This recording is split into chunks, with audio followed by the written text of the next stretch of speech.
تو اس کے بارے میں رولنگ آپ، اگر ایک شخص کلمہ گو مسلمان ہے اور وہ جادوگر کے پاس جاتا ہے دوسرے کلمہ گو مسلمان پہ جادو کرنے کے لیے، تو سیورل رولنگز ہے. ایک رولنگ میں، ایک فتویٰ میں آپ کو پڑھ کے سنا دیتا ہوں. کالا جادو کرنے اور کروانے والا دونوں کافر ہو جاتے ہیں. اس لیے میں نے کفر اور شرک کی ڈیفینیشن پہلے بتا دی. وہ دونوں کیا ہو جاتے ہیں؟ کافر ہو جاتے ہیں. اگر ایسا آدمی بغیر توبہ کے مر جائے تو وہ حالت کفر پہ مرے گا. اور اگر جادو کروانے والا توبہ کر لیتا ہے جبکہ اس کے جادو کی وجہ سے کسی کا نقصان ہو چکا ہوتا ہے، تو وہ جادوگر توبہ کے بعد بھی اس بندے سے معافی مانگے اور اس کے نقصان کا تاوان بھرے. اگر متاثر بندہ معاف کرے گا تو ٹھیک، ورنہ اس جادوگر کو بطور، پھر آگے بڑی اسٹرکٹ رولنگ لکھی ہوئی ہے.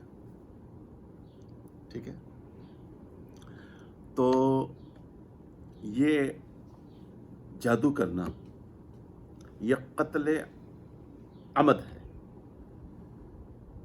یہ معمولی چیز نہیں ہے. تو اللہ تعالیٰ لیکن جو نیک جنات ہیں، بڑے بڑے نیک جنات موجود ہیں اس وقت اس دنیا میں، اور ان کی عمریں بھی زیادہ ہوتی ہیں، ہم ان کے لیے دعا گو ہیں. اللہ ان کو دنیا اور آخرت کی خوشیاں نصیب فرمائے. نبی پاک صلی اللہ علیہ وسلم کی امتی بھی ہیں. اچھا، اب ہم انشاءاللہ آتے ہیں سورت کی طرف. کھول لیجیے جی سورت الجن، انشاءاللہ شروع کرتے ہیں. اللہ اکبر کبیرہ. اعوذ باللہ من الشیطان الرجیم. میں پناہ مانگتا ہوں اللہ کی شیطان سے جو مردود ہے. بسم اللہ الرحمن الرحیم. اللہ کے نام سے شروع کرتا ہوں جو بڑا مہربان اور نہایت رحم والا ہے. قل اوحی الی انہ استمع نفر من الجن فقالوا انا سمعنا قرآنا عجبا. اے میرے پیارے نبی صلی اللہ علیہ وسلم، آپ فرما دیجئے مجھے اس بات کی وحی آئی ہے کہ کچھ جن مجھ سے قرآن پڑھتے سن گئے ہیں، پھر انہوں نے اپنی قوم سے جا کے کہہ دیا کہ ہم نے عجیب قرآن سنا ہے. یہدی الی الرشد فآمنا بہ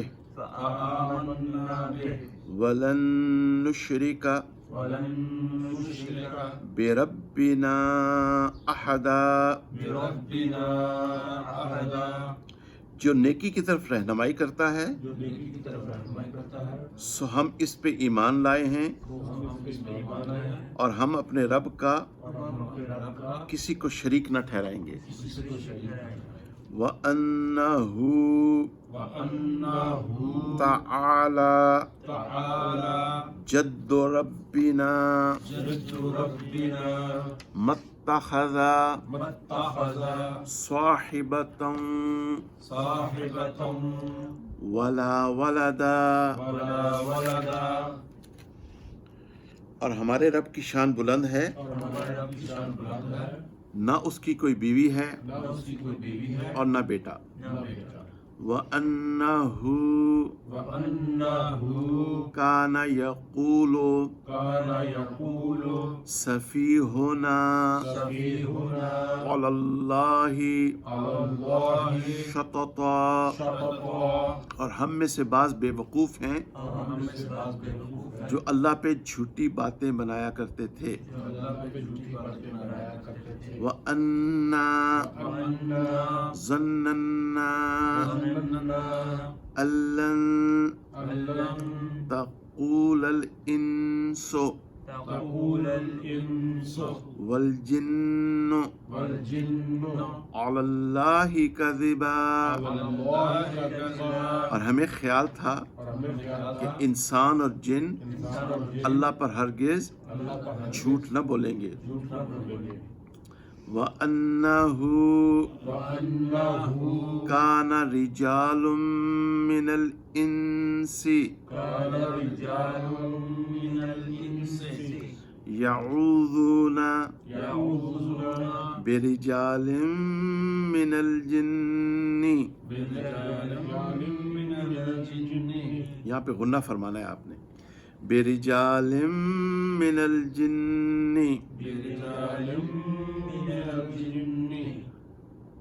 فَزَادُوهُمْ رَهَقًا، اور کچھ آدمی جنوں کے مردوں سے پناہ لیا کرتے تھے، یعنی شرک فی الجنات. سو انہوں نے ان کی سرکشی اور بڑھا دی.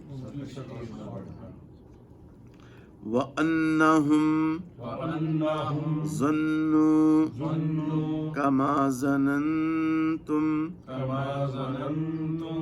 أَن لَّن يَبْعَثَ اللَّهُ أَحَدًا، اور وہ بھی سمجھتے ہوئے تھے جیسا کہ تم نے سمجھ رکھا ہے، اللہ ہرگز کسی کو رسول بنا کے نہ بھیجے گا. وَأَنَّا لَمَسْنَا السَّمَاءَ فَوَجَدْنَاهَا مُلِئَتْ حَرَسًا شَدِيدًا وَشُهُبًا، اور ہم نے آسمان کو ٹٹولا اور ہم نے اسے سخت پہروں اور شعلوں سے بھرا ہوا پایا. وَأَنَّا كُنَّا نَقْعُدُ مِنْهَا مَقَاعِدَ لِلسَّمْعِ فَمَن يَسْتَمِعِ الْآنَ يَجِدْ لَهُ شِهَابًا رَّصَدًا، اور ہم نے اس کے ٹھکانوں میں سننے کے لیے بیٹھا کرتے تھے. بس جو کوئی اب کان دھرتا ہے وہ اپنے لیے ایک انگارہ تاک لگائے ہوئے پاتا ہے. وَأَنَّا لَا نَدْرِي أَشَرٌّ أُرِيدَ بِمَن فِي الْأَرْضِ أَمْ أَرَادَ بِهِمْ رَبُّهُمْ رَشَدًا، اور ہم نہیں جانتے کہ زمین والوں کے ساتھ نقصان کا ارادہ کیا گیا ہے یا ان کی نسبت ان کے رب نے راہ راست پہ لانے کا ارادہ کیا ہے. وَأَنَّا مِنَّا الصَّالِحُونَ وَمِنَّا دُونَ ذَلِكَ كُنَّا طَرَائِقَ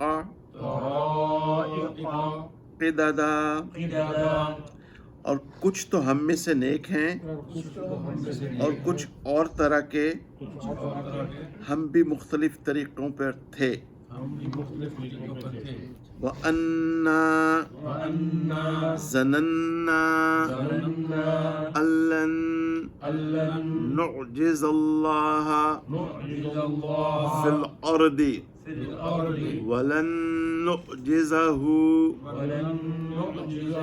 ہربا. بے شک ہم نے سمجھ لیا ہے کہ ہم اللہ کو زمین پہ کبھی عاجز نہ کر سکیں گے، معاذ اللہ، اور نہ ہی ہم بھاگ کر عاجز کر سکیں گے. وَإِنَّا لَمَّا سَمِعْنَا الْهُدَى آمَنَّا بِهِ فَمَن يُؤْمِن بِرَبِّهِ، یہاں پہ غنہ فرمائیں گے آپ، فَمَن يُؤْمِن بِرَبِّهِ فَلَا يَخَافُ بَخْسًا وَلَا رَهَقًا. اور جب ہم نے ہدایت کی بات سنی تو ہم اس پر ایمان لے آئے. پھر جو اپنے رب پہ ایمان لے آیا نہ تو اسے نقصان کا ڈر ہے اور نہ ظلم کا. وَأَنَّا مِنَّا الْمُسْلِمُونَ وَمِنَّا الْقَاسِطُونَ فَمَنْ أَسْلَمَ فَأُولَئِكَ تَحَرَّوْا رَشَدًا. اور کچھ تو ہم میں سے فرما بردار ہیں اور کچھ نافرمان. بس جو کوئی فرما بردار ہو گیا ایسے لوگوں نے سیدھا راستہ تلاش کر لیا. وَأَمَّا الْقَاسِطُونَ فَكَانُوا لِجَهَنَّمَ حَطَبًا. اور لیکن جو ظالم ہیں وہ جہنم کا ایندھن ہوں گے. وَأَن لَّوِ اسْتَقَامُوا عَلَى الطَّرِيقَةِ لَأَسْقَيْنَاهُم مَاءً غَدَقًا. اور اگر مکہ والے سیدھے راستے پہ قائم رہتے تو ہم ان کے اوپر افراد پانی سے سیراب کرتے، چونکہ وہاں قحط آیا تھا ان کی نافرمانیوں کی وجہ سے. تو یہ مسئلہ سمجھ لیں، زمین میں جہاں پہ بھی پریشانیاں آتی ہیں تو ان کے کفر، شرک اور گناہوں کی وجہ سے آتی ہیں. اگر بستیوں کے لوگ ایمان لے آئیں تو آسمان سے رزق برسے اور زمین سے رزق ابلے. اگر ایمان لے آئیں اور اس کے تقاضوں کو بھی پورا کریں. لِنَفْتِنَهُمْ فِيهِ وَمَن يُعْرِضْ عن ذِكْرِ رَبِّهِ يَسْلُكْهُ عَذَابًا صَعَدًا.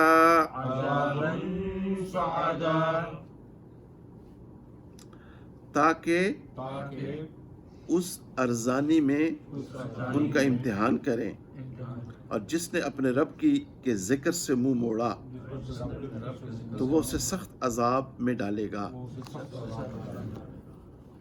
اس عاجز کی تحقیق یہ ہے کہ جو لوگ ہمیشہ ہمیشہ کی جہنم میں جائیں گے، یعنی یہ سوال پیدا ہوتا ہے کہ لوگ ہمیشہ کی جہنم میں کیوں جائیں گے؟ تو ان کا جرم یہ ہوگا کہ انہوں نے اس دنیا میں اللہ تعالیٰ کی عبادت نہیں کی ہوگی. کیونکہ ہر انسان کی تخلیق، ہر جن کی تخلیق، جن و انس کی تخلیق کا مقصد کیا ہے؟ کہ وہ اللہ تعالیٰ کی، باقی جتنے بھی کام ہو رہے ہیں بڑی اچھی بات ہے، ضرور کریں. ویلفیئر کے، فلاح و بہبود کے جو کام ہو رہے ہیں بہت اچھی بات ہے، بہت اچھی بات ہے. We appreciate it from the bottom of our heart. لیکن اصل کام یہ ہے کہ ہر انسان اس دنیا میں اللہ کی، یہ اتنا بڑا جرم ہوگا جس کی وجہ سے اللہ تعالیٰ جن و انس کو ہمیشہ ہمیشہ کی جہنم، بعض جن و انس کو ہمیشہ ہمیشہ کی جہنم. تو یہ بات، اس حادث کی تحقیق یہ ہے، ایک طالب علم کے سے عرض کر رہا ہوں، تو اس کو ہم ضرور سمجھیں. اور مجھے امید ہے کہ یوٹیوب کے ذریعے اور بھی کافی لوگوں کو یہ پیغام ملے گا کہ ہم اپنا ایک تو ایمان ٹھیک کریں، سب سے پہلے عقیدہ ٹھیک کریں، ایمان ٹھیک کریں، اور پھر اس کے مطابق اللہ تعالیٰ کی عبادت کریں، تو ہماری زندگیاں بھی آسان ہو جائیں گی. اس میں نا خاطر جمع رکھیں، ریسٹ ایشورڈ، یقین بنائیں، اپنا ایمان بنائیں. جیسے ہمارے تبلیغی بھائی، اللہ ان کو جزا خیر دے، اور جتنی جماعتیں نکلی ہوئی ہیں اللہ ان کی نصرت فرمائے. اللہ سے سب کچھ ہونے کا یقین، اللہ سے سب کچھ ہونے کا، اور غیر اللہ سے کچھ نہ ہونے کا یقین، اور سیدنا محمد صلی اللہ علیہ وسلم ان کے نورانی طریقوں پہ چل کے کامیابی کا یقین، اور غیروں کے طریقوں پہ چل کے ناکامی کا یقین. تو پھر آپ دیکھیں اللہ زندگی کتنی آسان بنا دیں گے. سبحان اللہ. زندگی یعنی ہم نے تو اپنے بڑوں سے یہ بھی سنا کہ انسان کو اتنا لطف آتا ہے اللہ تعالیٰ کی عبادت میں آنے لگتا ہے کہ اس کو جنت کے مزے آنے لگتے ہیں. اور یہ بات 100% قرآن میرے سامنے ہے، 100% سچ ہے یہ بات، بشرطے کہ ہم ان باتوں. اب آگے بڑی اہم آیات آ رہی ہیں، ذرا آپ اٹینٹو ہو جائیں. بڑی اہم آیات جس سے بہت سارے ایشوز جو انڈو پاک سب کانٹیننٹ میں جو فرقہ واریت ہے، وہ اس کے سارے جواب آپ کو مل جائیں گے. اور صورت بھی ختم ہونے والی ہے انشاءاللہ. اب ذرا آپ نے ہماتن گوش سے کیا مراد ہوتی ہے کہ پورا جسم آپ کا کان بن جائے. وَأَنَّ الْمَسَاجِدَ لِلَّهِ فَلَا تَدْعُوا مَعَ اللَّهِ أَحَدًا. اور بے شک مسجدیں اللہ کے لیے ہیں، بس تم اللہ کے ساتھ کسی کو نہ پکارو. ٹھیک ہے جی، ہاں جی، بات سمجھ آ رہی ہے. تو اب اصل نمبر 1 تو مسئلہ یہ ہے کہ ہم عربی نہیں سیکھتے، علماء سے دور ہوتے جا رہے ہیں. اگر ہم علماء کرام سے صرف اور نفع نہیں سیکھیں گے تو یہ آیات ہماری سمجھ میں کیسے آئیں گی کہ یہاں پہ ایک تو انا آ رہا ہے. کیوں آ رہا ہے یہاں پہ انا؟ پھر آگے آ رہا ہے فا کیوں آ رہا ہے وہاں پہ؟ ٹھیک ہے جی. تو مسجد وہ ہے جہاں پہ اللہ رب العزت کی عبادت کی جاتی ہے، اس کو مسجد کہتے ہیں. اور سیدنا محمد صلی اللہ علیہ وسلم کے بتائے ہوئے طریقوں پہ عبادت کی جاتی ہے. بات سمجھ آ رہی ہے؟ اگر کوئی جگہ مسجد کہلاتی ہے اور وہاں غیر اللہ کو پکارا جا رہا ہے تو پھر اس آیت کے ساتھ کیا ہو رہا ہے؟ تصادم ہو رہا ہے کہ نہیں؟ اور یہ آیت نص قطعی ہے، یہ کنکلوسیو ہے کہ آپ مسجد میں اللہ کے سوا کسی اور کو، آپ جتنا مرضی آیات کو ٹوسٹ کریں اور جو مرضی کر لیں، آپ کی یہ باتیں ٹھیک نہیں ہیں. ابھی ہم انشاءاللہ آپ کو تھوڑا بتائیں گے. اور یاد کرائیے میں بھول نہ جاؤں کہ صحابہ کرام صرف اللہ کو پکارا کرتے تھے. ابھی میں اس کی طرف آتا ہوں، ٹھیک ہے نا. تو اس مسئلے کو اچھی طرح سمجھیں.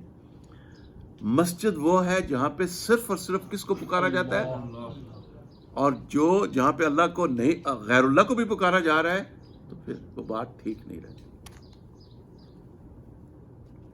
بلکہ یہاں تک بھی فرمایا اہل علم حضرات نے، وہ مسجد کے حکم میں نہیں آتی وہ جگہ. تو یہ ان پر اچھا. اب آگے آئیں. وَأَنَّهُ لَمَّا قَامَ عَبْدُ اللَّهِ يَدْعُوهُ كَادُوا يَكُونُونَ عَلَيْهِ لِبَدًا. اور جب اللہ کا بندہ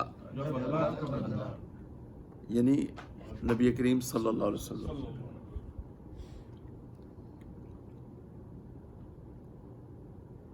اس کو پکارنے کے لیے کھڑا ہوتا ہے، کس کو؟ تو رسول اللہ صلی اللہ علیہ وسلم کس کو پکارا کرتے تھے؟ تو آپ کا کیا مسئلہ ہے؟ کیوں نہیں سمجھتے، کیوں نہیں مانتے ہو قرآن کو؟ میرے دوست، قرآن کی بات کو مانو قرآن کی بات کو، سمجھو قرآن کو، وقت لگاؤ، اپنی قصے کہانیوں پہ ریلائی نہ کرو، اصل سورس کی طرف آؤ. First source of our religion is Quran, پہلا ماخذ ہے یہ والے دین کا. تو لوگ اس پہ جھمگٹا کرنے لگتے ہیں. اب آگے آیت آئے، اب ذرا غور سے سنیں ان آیات کو جی. اور ان لوگوں کے پاس ان آیات کا کوئی جواب نہیں ہے، بس ایک ہٹ درمی ہے، ضد ہے، عناد ہے. اللہ تعالیٰ رحم فرمائے. قل انما ادعو ربی ولا اشرک به احدا. اے میرے پیارے نبی صلی اللہ علیہ وسلم، آپ فرما دیجئے میں تو اپنے رب ہی کو پکارتا ہوں اور اس کے ساتھ کسی کو بھی شریک نہیں کرتا. ہاں جی، میری گزارش ہے میرے جانے کے بعد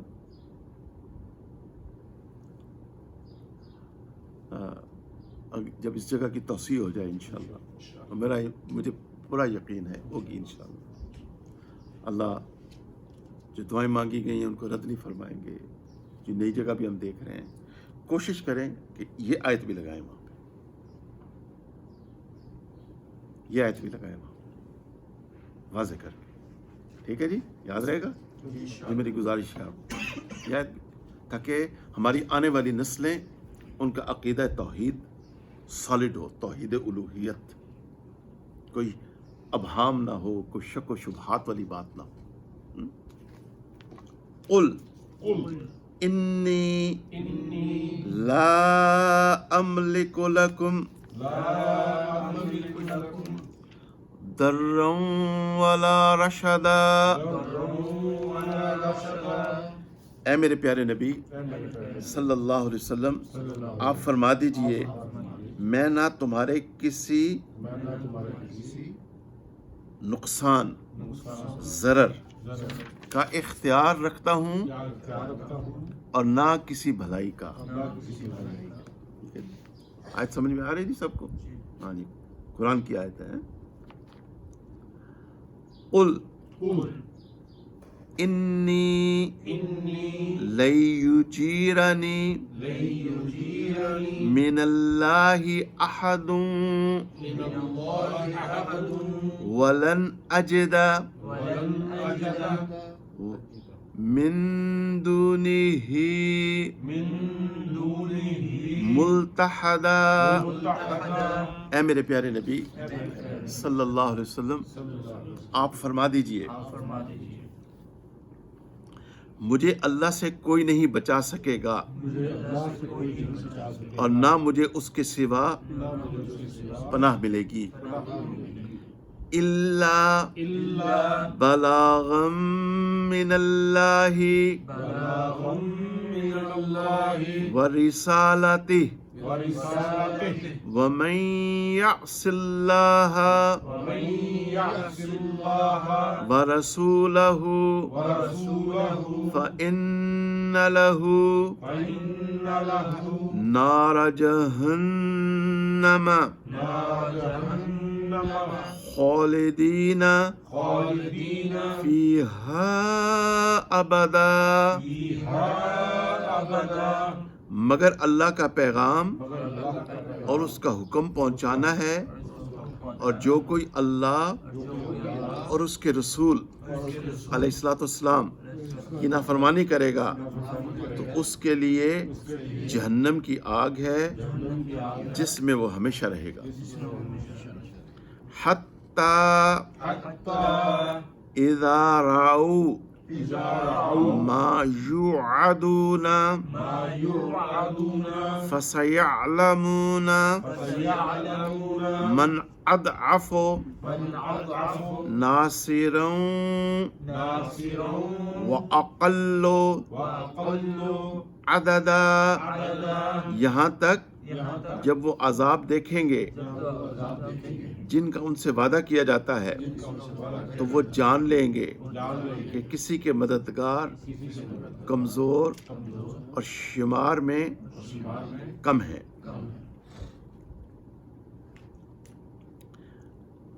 یعنی جب تک یہاں تک کہ جب وہ عذاب دیکھیں گے تو جس کا ان سے وعدہ کیا جاتا ہے تو وہ جان لیں گے کہ کس کے مددگار کمزور اور شمار میں کم ہیں. کس کے؟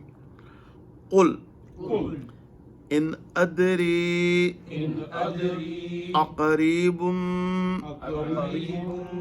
ما توعدون ام یجعل له ربی امدا. اے میرے پیارے نبی صلی اللہ علیہ وسلم آپ فرما دیجئے مجھے خبر نہیں جس کا تم سے وعدہ کیا گیا ہے وہ قریب ہے یا اس کے لیے میرا رب کوئی مدت ٹھہراتا ہے. ٹھیک ہے. عالم الغیب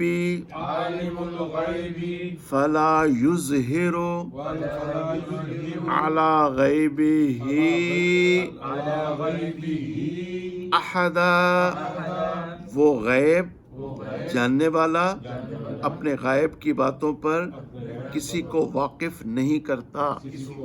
یہ آیتیں سنیں، یہ قرآن کی آیات ہیں، یہ میرے اللہ کے احکامات ہیں.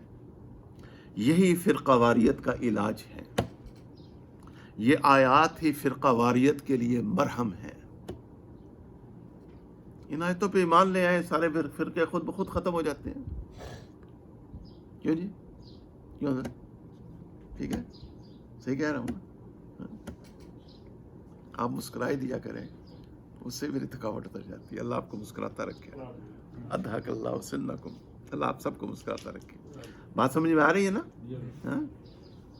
آج سارا مسئلہ یہ ہے کہ ہم قرآن سے دور ہیں، ہم احادیث سے دور ہیں، ہم سنت سے دور ہیں. ہم قرآن اور سنت کو اگر اپنا مزاج بنا لیں سارے فرقے خود بخود ختم ہو جاتے ہیں. سارے مسئلے خود بخود حل ہو جاتے ہیں. اللہ سے تو کوئی جھگڑا نہیں ہے نا، معاذ اللہ. اچھا،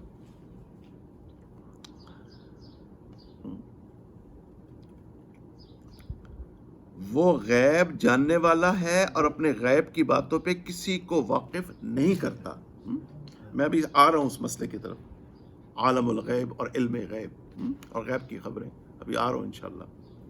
I'm not quite done yet.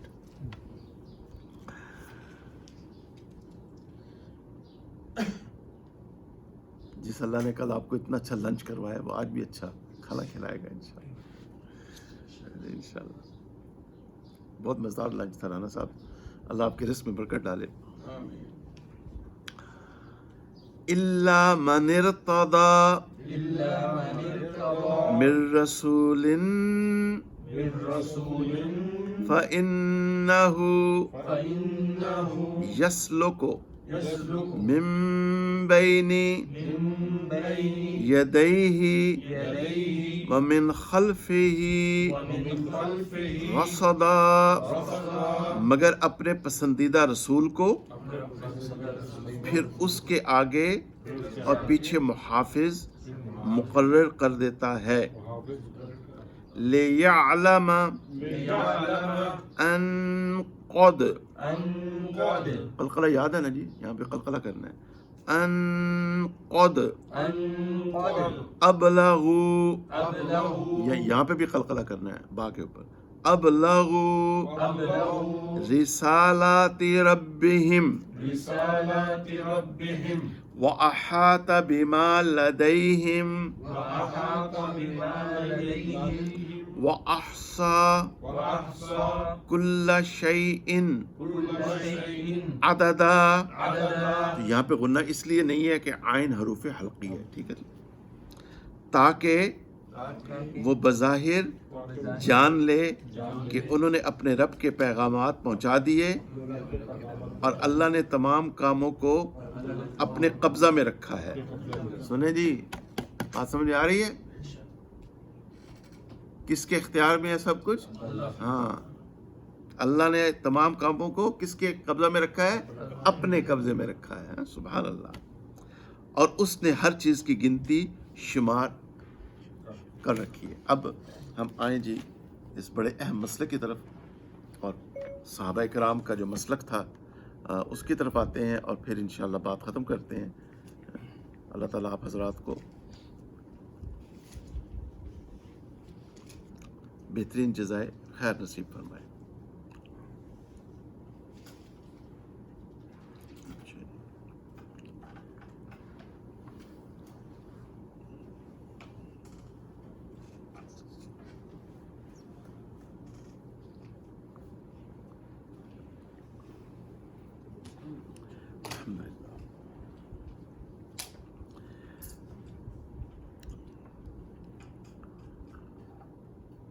یہ مسئلہ اس کو سمجھنا بہت ضروری ہے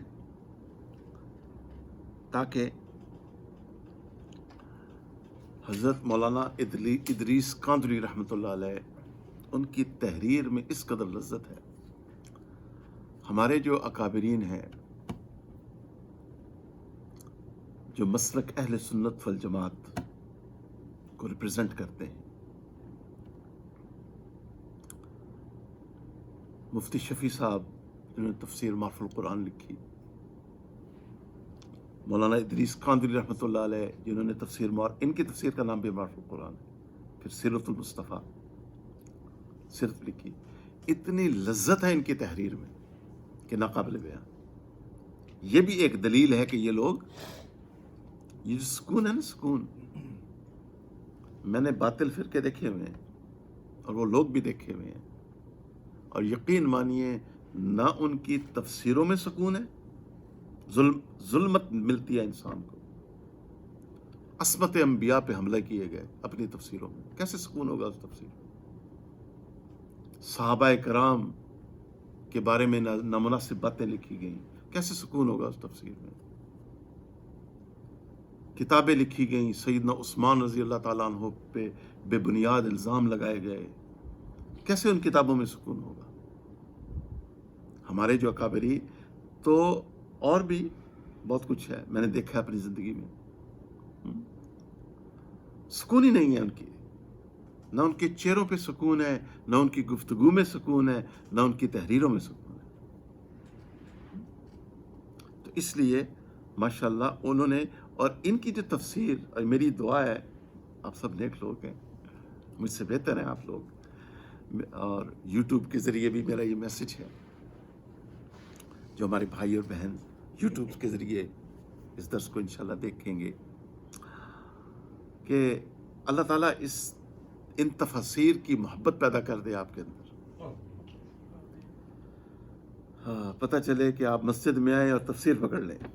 پڑھی ہوئی ہے تفسیر، دونوں پڑھی ہوئی ہیں ماشاءاللہ، اور اس میں آپ کا انہماک ہو.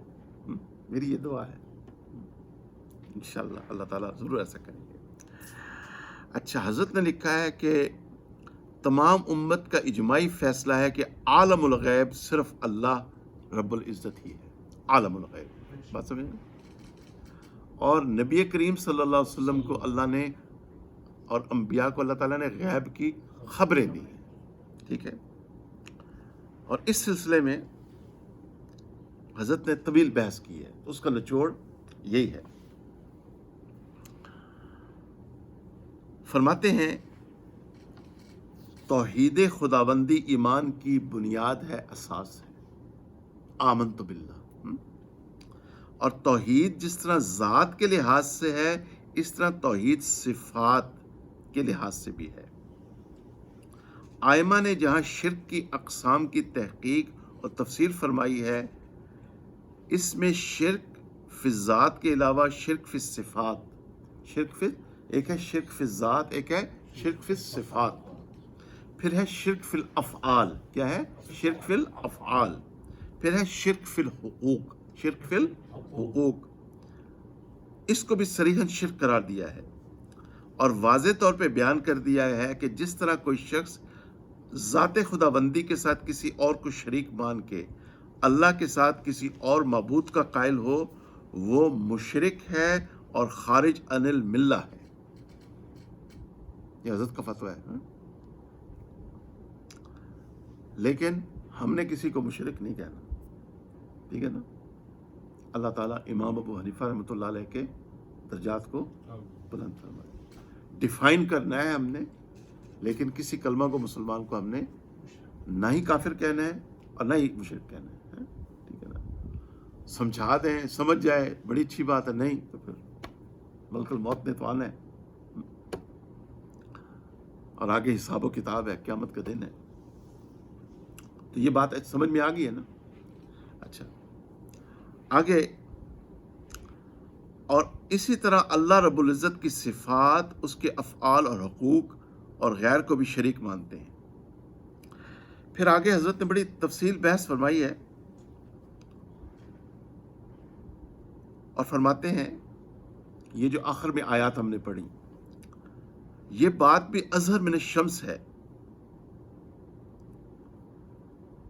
کہ اگر بالفرض الا من ارتضی من رسول کا استثناء اس امر پہ دلالت کرتا ہے، اور معنی یہ ہے کہ عالم الغیب اللہ ہے اور اللہ کے سوا کوئی اور نہیں، مگر جس رسول کو اللہ چاہے وہ عالم الغیب ہو جاتا ہے، جیسا کہ بعض لوگوں کا یہ موقف ہے۔ صحابہ کرام کا یہ موقف نہیں تھا، نہ ہی اہل سنت والجماعت کا یہ موقف ہے، ٹھیک ہے، مگر ان کا یہ موقف ہے، تو اس کا حضرت جواب دے رہے ہیں۔ تو پھر اس فرمانے کا مطلب کیا ہوگا؟ قل ان ادری، آپ فرما دیجئے کہ میں نہیں جانتا۔ اب اس کا جواب نہیں ہے ان کے پاس۔ ایک بات، جس کا وعدہ کیا گیا تھا وہ قریب ہے یا اس کی مدت باقی ہے، تو ایسے مفروضہ رکھنے والے سے، یعنی جو یہ دعویٰ کرنے والے سے الا من ارتضی کے استثناء سے وہ رسول مراد ہے جو علم غیب رکھتا ہوگا، تو پوچھا جائے گا کہ جب وہ رسول مستثنی بھی اس استثناء کے باعث صاحب علم غیب ہو گیا تو اس وجہ سے اس کو ما کانا و ما یکون کا علم حاصل ہو گیا، تو پھر اس کا یہ اعلان کیوں کر درست ہوگا کہ میں نہیں جانتا، کہ جس پیغمبر کو اس اعلان کا مامور فرمایا جا رہا ہو وہ کہہ دے کہ میں نہیں جانتا۔ اچھا، اب اس مسئلے کو ایک آیت سیٹل کر رہی ہے، اور دعا کریں وہ آیت میں بھی یاد کر لوں اور آپ بھی یاد کر لیں، اور وہ آیت ہے ورس نمبر 59 آف سورۃ الانعام، ورس نمبر سورۃ الانعام، پارہ نمبر 7، جز نمبر 7، توجہ فرمائیں۔ وَعِندَهُ مَفَاتِحُ الْغَيْبِ، وَعِندَهُ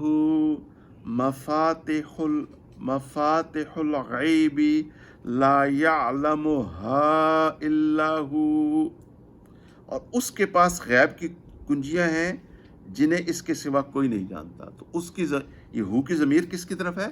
اللہ رب العزت کی طرف ہے، ٹھیک ہے جی۔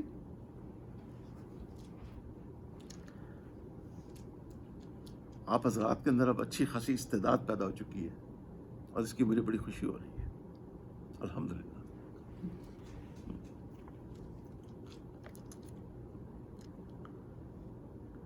وَيَعْلَمُ مَا فِي الْبَرِّ وَالْبَحْرِ، اور جو کچھ جنگل اور دریا میں ہے وہ سب جانتا ہے۔ وَمَا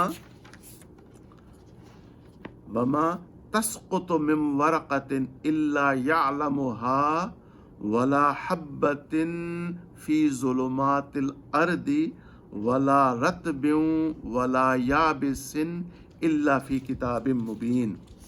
توجہ فرمائیں. اور کوئی پتا نہیں گرتا، کوئی پتا نہیں گرتا مگر وہ اسے بھی جانتا ہے. کون جانتا ہے؟ اللہ تعالیٰ.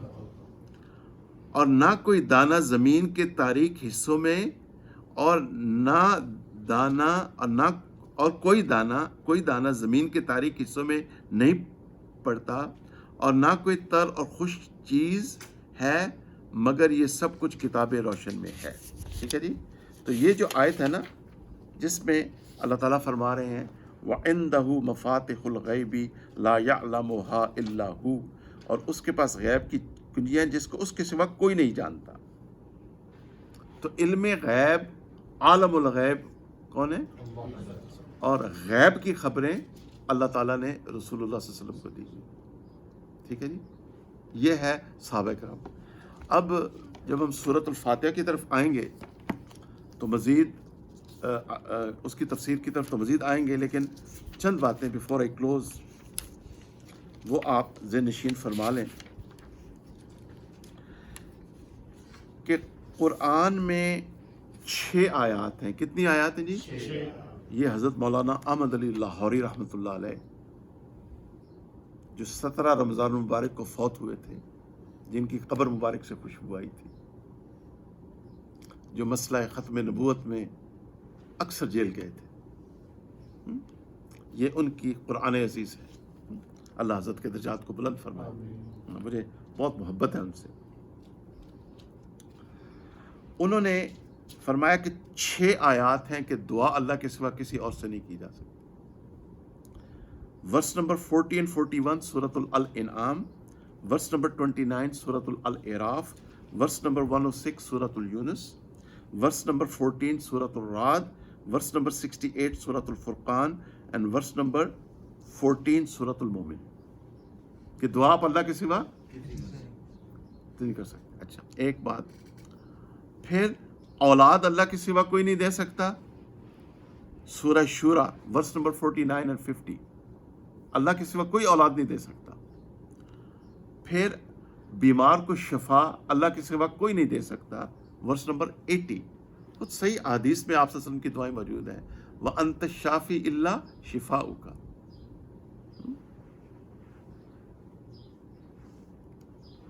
تو شفا دینے والا صرف اللہ ہے. رسول اللہ صلی اللہ علیہ وسلم اللہ سے شفاعت مانگ رہے ہیں. اللہم عافنی فی بصری، اللہم عافنی فی سمعی، اللہم عافنی فی بدنی، لا الہ الا انت. کچھ تو اللہ کا خوف کرو. ابھی میں صحابہ کرام کی طرف بھی آتا ہوں. تو 6 آیات ہیں کہ دعا اللہ کے سوا کسی سے نہیں مانگ جائے. ایک آیت ہے کہ بیمار کو شفا کوئی نہیں دے سکتا. ایک آیت ہے کہ اللہ کو اولاد کوئی نہیں، اللہ کے سوا اولاد کوئی نہیں دے سکتا. اور پھر کلام پاک میں 10 آیات ہیں کہ نفع اور نقصان اللہ کے سوا کسی اور کے اختیار میں. ٹھیک ہے جی. اب بیفور وی کلوز، جزاک اللہ فار یور پیشنس. اور انشاءاللہ بات ختم ہونے والی ہے، لیکن اللہ آپ کو اب اپنا حوصلہ رکھیے گا آپ حضرات، اور آپ آتے رہیں. اچھا اب دعا صرف صحابہ کرام کا مسلک کیا تھا کہ صحابہ کرام صرف اللہ سے دعا کرتے تھے، اور وہ بالاجماع انبیاء کے بعد سب سے بہترین مخلوق کون ہے؟ صحابہ کرام رضوان اللہ علیہم اجمعین. سیدنا ابوبکر صدیق رضی اللہ عنہ سے لے کے آخری صحابی تک، انکلوڈنگ حضرت امیر معاویہ رضی اللہ عنہ اور مغیرہ بن شعبہ رضی اللہ عنہ، چونکہ وہ ظالم بیٹھا ہوا ہے اور ان دونوں حضرات کے خلاف بدکلامی کر رہا ہے. اللہ اس شخص کی گرفت فرمائے. میرا بہت دل دکھا ہے اس شخص سے، اور میں درد کے ساتھ کہہ رہا ہوں یا اللہ اس شخص کی گرفت فرما، اور باقی جو معصوم لوگ اس کے پیچھے لگے ہوئے ہیں ان کو تو ہدایت عطا فرما. یہ ظلم کی انتہا ہے. تجھے کس نے حق دیا ہے کہ تو صحابہ کرام کے خلاف زبان دراز کر؟ صدیوں سے جو اسلام، ٹریڈیشنل اسلام چلا آ رہا ہے، وہ صحیح اسلام ہے، جو ہمارے ماں باپ کا اسلام تھا، ہمارے باپ دادا کا اسلام تھا. ٹھیک ہے نہیں جی. سب صحابہ کرام سے محبت رکھتے تھے. اچھا اب آئیں حضرت عمر رضی اللہ تعالیٰ عنہ کا مسلک. حضرت عمر فرماتے تھے اللہم ایاک نعبد و ایاک نستعین. تو حضرت عمر نے اب آپ میرا ساتھ دیں نا ذرا تاکہ بات جلدی ختم ہو. تو حضرت عمر رضی اللہ عنہ نے کس کو پکارا؟ حضرت عوف بن مالک فرماتے تھے حسبی اللہ و نعم الوکیل. تو حضرت عوف بن مالک رضی اللہ عنہ نے کس کو پکارا؟ حضرت میمونہ رضی اللہ عنہا.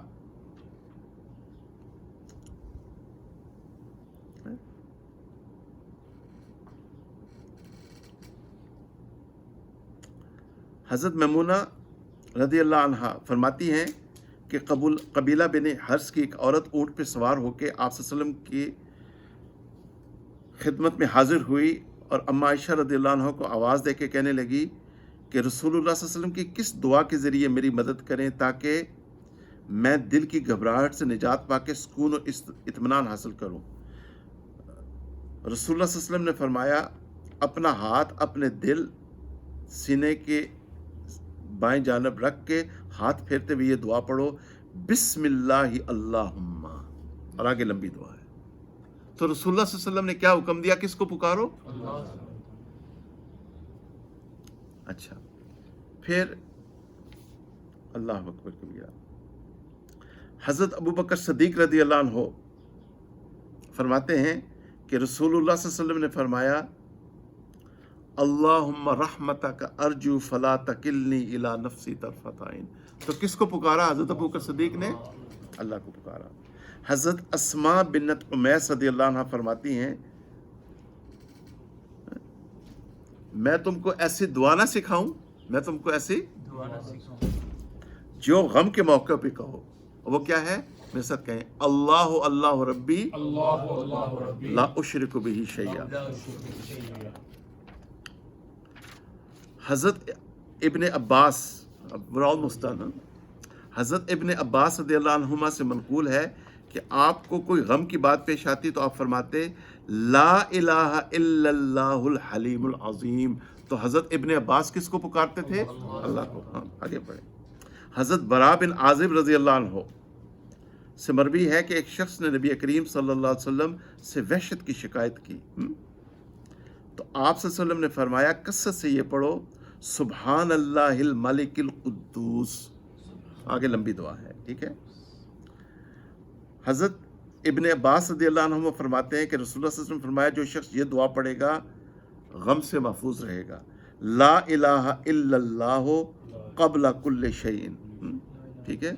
حضرت ابو قتادہ رضی اللہ عنہ فرماتے ہیں کہ رسول اللہ صلی اللہ علیہ وسلم نے فرمایا جو آیت الکرسی پڑھے اور سورہ بقرہ کی آخری آیات اللہ اس کے رنج و غم کو دور فرمائے گا. اچھا اب بات ہم ختم کرتے ہیں. حضرت عبداللہ بن مسعود رضی اللہ عنہ فرماتے ہیں حدیث شریف میں آیا ہے لا حول ولا قوت الا باللہ. اچھا حضرت عبداللہ بن مسعود رضی اللہ عنہ فرماتے ہیں اس دعا لا حول ولا قوت الا باللہ کو میں نے رسول اللہ صلی اللہ علیہ وسلم کے سامنے پڑھا. آپ نے فرمایا اس کا مطلب جانتے ہو؟ میں نے عرض کیا اللہ اور اس کے رسول خوب جانتے ہیں علیہ السلام. آپ علیہ السلام نے فرمایا اس کا مطلب یہ ہے گناہ پھیرنے کی طاقت نہیں مگر اللہ کی حفاظت سے، اور اللہ کی عبادت کرنے کی قوت نہیں مگر اللہ کی مدد سے. اور فرمایا جو شخص ہمیشہ استغفار کرتا ہے اللہ تعالیٰ اس کی ہر مشکل آسان فرماتے ہیں اور ہر غم کو دور کرتے ہیں. ایسی جگہ سے روزی دیتا ہے جہاں سے اس کا گمان نہیں ہوتا. ٹھیک ہے جی. یہ حضرت حکیم الامت رحمۃ اللہ علیہ کی کتاب ہے سکون قلب، اس کے آخر میں انہوں نے سب کو لکھا. میرے دوستو اللہ آپ کو جزائے خیر دے. میرے یوٹیوب کے ذریعے جو میرے بھائی اور بہن اس کو واچ کریں گے، اس عاجز کے لیے میرا دل اس وقت بہت سکون میں ہے. اللہ کے گھر میں بیٹھا ہوں.